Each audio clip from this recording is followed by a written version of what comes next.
अस्सलाम वालेकुम students, I am ज़ैन तबस्सुम और आप लोग देख रहे हैं ज़ैन अकेडमी चैनल। तो आज की इस वीडियो में हम टाइप्स ऑफ एक्सरेज जो है इसके ऊपर डिटेल से बात करते हैं। टाइप से पहले मैं थोड़ा बहुत जो है प्रोडक्शन की तरफ जाता हूँ ताकि आप लोगों के माइंड में सही तरह बैठ सके जो टाइप है, दोनों टाइप। यहाँ पे अगर आप लोग प्रोडक्शन में देख ले, हमारे पास क्या है कि कैथोड है और यहाँ पे एनोड है जो कि हमारे पास टारगेट है। यहाँ पे हाई वोल्टेज हम देते हैं, कैथोड रेस प्रोड्यूस होती हैं यानी इलेक्ट्रॉन हमारे पास जनरेट होते हैं और ये जाके हाई स्पीड के साथ जाके एनोड के साथ टकराती हैं और रिज़ल्ट में हमारे पास एक्स रेस प्रोड्यूस होती हैं। अब अगर मान लो यहाँ पे मैं क्या करता हूँ, ये हमारे पास कैथोड है और ये एनोड है। क्या है? एनोड है। यहाँ से क्या करती हैं, इलेक्ट्रॉन जनरेट होती हैं या कैथोड रेस जनरेट होती हैं, जाके यहाँ पे स्ट्राइक कर दिया। स्ट्राइक करने के बाद एक्स रेस प्रोड्यूस होती है।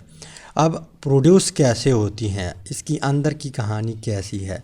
यहाँ पे हमारे पास जो टारगेट है, जो एनोड है, ये हमारे पास मेटल होता है और इसमें ढेर सारे एटम होते हैं, अरबों या करोड़ों एटम होंगे इस टारगेट में।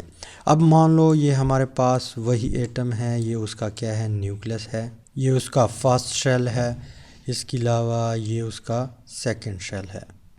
यहाँ पे हमारे पास फर्स्ट शेल जो है इसमें इलेक्ट्रॉन है, इसके अलावा इसमें भी इलेक्ट्रॉन प्रेजेंट है, राइट। अब ये कौन सा एटम है, कंफ्यूज नहीं होना। यहाँ पे हमारे पास जो टारगेट है, जो एनोड है, इसमें अरबों करोड़ों एटम होंगे।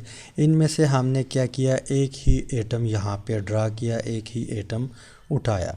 अब क्या होता है, यहाँ पे जैसे ही कैथोड रेज इसके साथ स्ट्राइक करती हैं या यहाँ पे लगती हैं, तो कैथोड रेज हाई स्पीड के साथ होती हैं। किसके साथ? हाई स्पीड के साथ। और इसका कोशिश ये होता है कि मैं क्या करूँ, यहाँ से पास हो जाऊँ, यहाँ से क्या हो जाऊँ, पास हो जाऊँ। लेकिन इसके पास पावर अगर है, यहाँ पे इलेक्ट्रॉन है, इसके पास एनर्जी है जो कि हाई स्पीड के साथ ये जाता है। तो यहाँ पे न्यूक्लियस क्या कहता है कि अगर तेरे पास पावर है तो मेरे पास भी पावर है, क्योंकि यहाँ पे पॉजिटिव चार्ज है, यहाँ पे नेगेटिव चार्ज है। ये पॉजिटिव चार्ज नेगेटिव चार्ज को अट्रैक्ट करता है। आप लोगों ने पढ़ा होगा कि पॉजिटिव चार्ज और नेगेटिव चार्ज एक दूसरे को अट्रैक्ट करता है। तो ये न्यूक्लियस क्या करता है, इस इलेक्ट्रॉन के ऊपर नेगेटिव चार्ज होता है तो ये अपनी आप की तरफ खींच लेगा।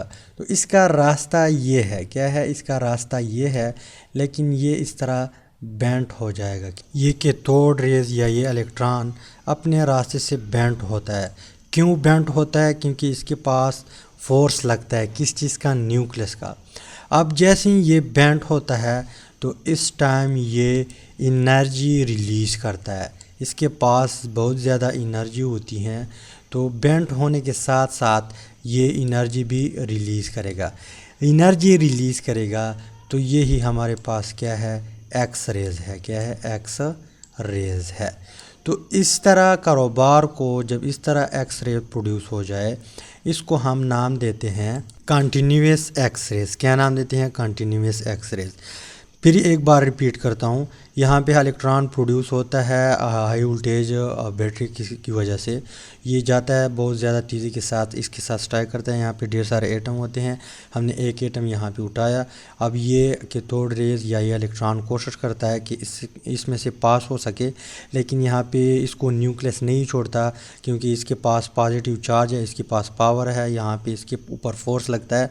तो ये अपने रास्ते से मुड़ जाता है। मुड़ जाने के बाद यहाँ पे ये एनर्जी एमिट करता है, उस एनर्जी को हम एक्स रेज कहते हैं। लेकिन ये कौन सा रेज है? कंटिन्यूस एक्स रेज है। कौन सी रेज है? कंटिन्यूस एक्स रेज है। इसके अलावा दूसरा जो टाइप है उसको हम नाम देते हैं करैक्टरिस्टिक एक्स रेज।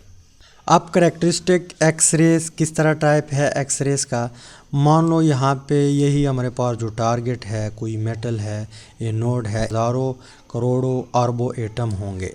इनमें से हम क्या करते हैं, एक ही एटम उठाते हैं। क्या करते हैं? एक ही एटम उठाते हैं। मान लो ये उसका क्या है, न्यूक्लियस है, ये उसका फर्स्ट शेल है, ये उसका सेकंड शेल है, ये उसका थर्ड शेल है, ये उसका फोर्थ वन शेल है, ये उसका फिफ्थ वन शेल है। अब सब में क्या होते हैं, इलेक्ट्रॉन होते हैं। क्या होते हैं? इलेक्ट्रॉन होते हैं। ठीक, तो ये हमारे पास क्या है, एक एटम है जो एनोड में प्रेजेंट है, यानी इस तरह अरबों हज़ारों एटम होंगे, करोड़ों की तादाद में उस एनोड में एटम होंगे।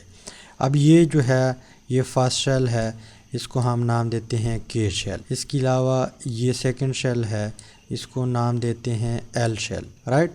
इसके अलावा ये हमारे पास थर्ड शेल है, इसको हम नाम देते हैं एम शेल। इसके अलावा ये फोर्थ वन शेल है, इसको हम नाम देते हैं एन शेल। और ये लास्ट वन है, इसको हम नाम देते हैं ओ शेल। अब मान लो वही इलेक्ट्रॉन आ रहा है, कैथोड रेज आ रही है, यानी जो कैथोड से प्रोड्यूस होती हैं और यहाँ पे एनोड में स्ट्राइक करती हैं किस चीज़ के साथ, टारगेट के साथ।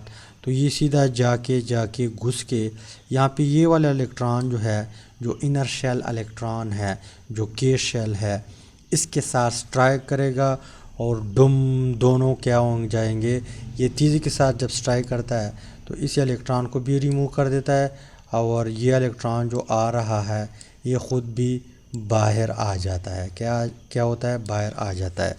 अब वैकेंसी खाली हो जाती हैं, यहाँ पे हमारे पास क्या हो जाती हैं, वैकेंसी। मैं यहाँ पे इसको रेस करता हूँ, ये वाला वैकेंसी क्या हुआ, खाली हुआ।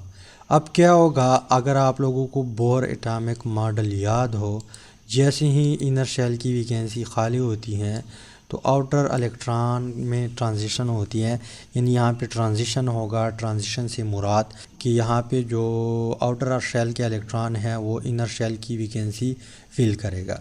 अब यहाँ पे वैकेंसी खाली है, तो अगर एल शेल वाला इलेक्ट्रॉन आया, एल शेल वाला इलेक्ट्रॉन आया, लेकिन आने से पहले इस ऑर्बिट की एनर्जी ज़्यादा होती हैं एज़ कम्पेयर टू यहाँ पे के शेल की, यानी के शेल की एनर्जी कम है एल शेल से।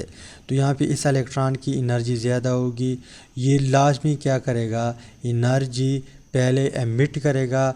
जब एमिट करेगा तब ये आ सकता है, इस वैकेंसी को फिल कर सकता है। तो यहाँ पे जो एनर्जी रिलीज़ होती है, यहाँ पे ये बाहर की तरफ आती हैं ये एनर्जी, तो ये हमारे पास क्या है, एक्स रेज़ है। क्या है, एक्स रेज़ है। अब अगर इस तरह कारोबार हो तो ऐसे एक्स रेज़ जब प्रोड्यूस हो जाए, ऐसे एक्स रेज़ को हम क्या कहते हैं, करेक्टरिस्टिक एक्स रेज़ कहते हैं। अब यहाँ पे इनको हम नाम देते हैं, अगर एल शेल आया, यानी एल शेल वाला इलेक्ट्रॉन के शेल में आया, यहाँ पे जो वैकेंसी खाली हुई, कैथोड रेज जब आई, इलेक्ट्रॉन जब आया, इसने नॉकआउट किया इस इलेक्ट्रॉन को, वैकेंसी खाली हो गई। अब मान लो एल शेल का इलेक्ट्रॉन यहाँ पे आया, तो यहाँ पे एक्स रेज प्रोड्यूस होती हैं, लेकिन ये हमारे पास करेक्टरिस्टिक एक्स रेज है, लेकिन इसके अंदर भी हम नाम देते हैं, इसको हम नाम देते हैं के अल्फ़ा। क्या नाम देते हैं, के अल्फ़ा नाम देते हैं। इसके अलावा इस तरह केस भी हो सकता है कि एल वाला इलेक्ट्रॉन नहीं आएगा, एम वाला इलेक्ट्रॉन आएगा। कौन सा आएगा, एम वाला इलेक्ट्रॉन आएगा, यानी इसके बजाय ये इलेक्ट्रॉन आएगा, यहाँ पे वैकेंसी फिल करेगा। तो अगर एम वाला आया तो यहाँ पर भी क्या होगी, एक्स रेस प्रोड्यूस होगी। क्या प्रोड्यूस होगी, एक्स रेस प्रोड्यूस होगी, लेकिन इस एक्स रेस को हम नाम देते हैं के बीटा। क्या नाम देते हैं, के बीटा। इसके अलावा इस तरह केस भी हो सकता है कि ये एल शेल है और ये एम शेल है, ये दोनों नहीं जाएंगे। मान लो यहाँ पे जो एन वाला शेल है, यहाँ पे ट्रांजिशन हुआ, इस इलेक्ट्रॉन ने जंप लगाए, यहाँ पे जंप लगाने से पहले ये एनर्जी एमिट करेगी in the form of x rays, the form of x rays. लेकिन इस रेस को हम नाम देते हैं कि ये के गैमा है। क्या है, के गैमा। यानी अगर के शेल में एल शेल इलेक्ट्रॉन आया और उस टाइम एक्स रे प्रोड्यूस हुई, उसको हम नाम देते हैं के अल्फ़ा। इसके अलावा एम शेल के इलेक्ट्रॉन आया और एक्स रेस प्रोड्यूस हुई, उसको हम नाम देते हैं के बीटा। इसके अलावा एन शेल इलेक्ट्रॉन चला गया के शेल में, जंप लगाया, एक्स रेस प्रोड्यूस हुई, तो उसको हम नाम देते हैं के गैमा। इस तरह केस भी हो सकता है कि जो इलेक्ट्रॉन आता है कैथोड से, यहाँ पे इनर शेल इलेक्ट्रॉन रिमूव कर देता है के शेल इलेक्ट्रॉन रिमूव कर देता है, तो इसके बजाय ये एल शेल में जो इलेक्ट्रॉन है इसको भी रिमूव कर सकता है। अगर के वाला रिमूव कर सकता है तो इस तरह केस भी पॉसिबल है कि के बजाय एल वाला इलेक्ट्रॉन क्या करे, रिमूव करे, नॉक आउट करे। मान लो इलेक्ट्रॉन आया तेज़ी से, इसके साथ स्ट्राइक किया, ये भी निकाला और ख़ुद भी निकल आया, वैकेंसी खाली हो गई। अब इस एल शेल में एम शेल का इलेक्ट्रॉन आएगा, एन शेल का इलेक्ट्रॉन आएगा, ओ शेल का इलेक्ट्रॉन आएगा, यहाँ पे के शेल वाला नहीं जाएगा। तो जब एल शेल में एम शेल का इलेक्ट्रॉन आ जाए तो उसको हम नाम देते हैं एल अल्फ़ा, एल अल्फ़ा। इसके अलावा अगर एल शेल वाला इलेक्ट्रॉन नॉक आउट हुआ और उसमें एन शेल वाला इलेक्ट्रॉन आया, उस वैकेंसी को फिल किया, उस टाइम जो एनर्जी प्रोड्यूस हुई, यानी यहाँ पे इलेक्ट्रॉन आया, एनर्जी जहाँ यहाँ पे एमिट होगी in the form of x rays, उसको हम नाम देते हैं एल बीटा। ठीक, इसके अलावा यहाँ पे अगर ओ शेल वाला आया तो उसको हम नाम देंगे एल गैमा। इस तरह और भी केस हो सकता है कि एम शेल वाला इलेक्ट्रॉन भी नॉकआउट हो सकता है। इसके अलावा जो एन शेल है उसका इलेक्ट्रॉन भी नॉकआउट हो सकता है। कौन नॉकआउट करेगा, यहाँ पे जो इलेक्ट्रॉन की तोड़ प्रोड्यूस कर रहा है। इसके अलावा ओ शेल का इलेक्ट्रॉन भी नॉकआउट हो सकता है और एक्स रेज प्रोड्यूस हो सकती हैं। तो उम्मीद करता हूँ वीडियो की समझ आई होगी। अगर कोई क्वेश्चन है तो आप लोग बता दें मुझे कमेंट बॉक्स में, मैं आप लोगों को ज़रूर जवाब दूंगा। इसके अलावा अगर समझ आई है तो वीडियो को लाइक करें, शेयर करें, चैनल को सब्सक्राइब करें। Finally thanks for watching.